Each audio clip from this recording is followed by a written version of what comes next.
يعني بالانصار هذه واش راهم حابين بلا ما نهضر انا يعني ونقول واش راني حاب في نتيجه المقابله باينه باللي في طرفي انا. وشنو كان شنو واش سبق تتابع فريق النهضره ديال بركاني المستوى ديالو زعما عارف؟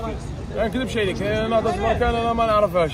انا الفريق اللي نكونوا متهمين يعني نلعبوا كونترو راح نعرفوه هذا مثلا يعني مقابله كونتر الفريق الفلاني نروحوا نبحثوا عليه نبحثوا على مدينته نبحثوا كيما بركان قالوا لنا معروف على البرتقال. البرتقال قدامك كي جاوك ناس بركان؟ انا ضربنا البرتقال ورانا اون فورم وعلى بالنا بلي نربحوكم. ناس بركان كي جاوك ناس بركان المغرب؟ ناس بركان ناس زينين مضيافين فيهم البركه وفيهم ريحه البلاد. والرساله ديالك للجمهور ديال بركان الى جا قسنطينه؟ مرحبا به مرحبا به. هذه شوف دوك هذه ما حنا شوف ما تقلق هذه في هذه شوف ما تقلقش راك فيها خلاص.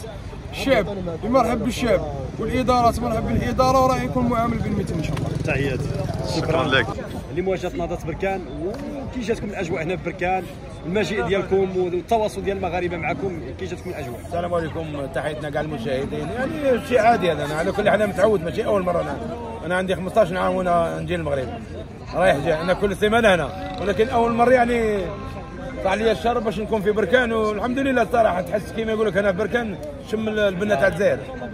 بركان السعيديه وجده الناظور قول مغنيه زويه تلمسان تشمنا الحمد لله يعني بلا ما ننافقوا ولا نجاملوا شعب مضياف الحمد لله. ما كانش ديك وانا نوعدوا من هذا المنبر الجماهير تاع بركان خويا اللي يجوا للجزائر مرحبا قسنطينه غيلقاو واحد الترحاب اكثر من هذا. يعني انا نضمنها لك ترحاب كبير ما كانش هذيك. واللي شكك في هذا الموضوع يسول الجماهير الرجويه والوداد والجيش الملكي اللي جاوا الجزائر. يعني عمره ما يلقى مشكل وما يحسش بلي ماشي في بلاده حتى يعني كانه اكثر مره في بلاده. وان شاء الله المباراه تاع اليوم هي في القمه على كل حال مباراه في القمه يقول لك الخبره. يعني شباب قسنطينه ما عندوش خبره يعني في المسابقات الافريقيه ولكن عنده واحد النقطه هي المدرب ماضوي عنده خبره.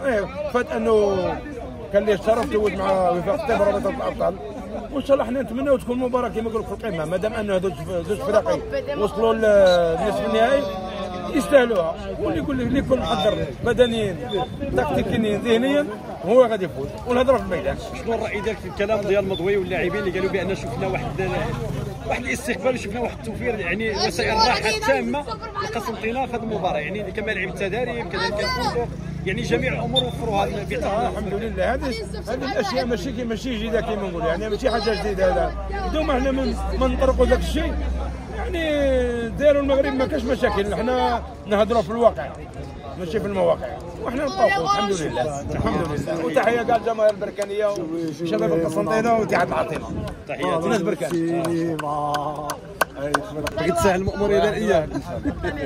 تحياتي عايشك اخويا ربي يحفظك. كنت نسجل هي النتيجه 1-1 اخويا. صراحه 4-0 ونربحهم في قسنطينه وفوتوا حنا. تحياتي.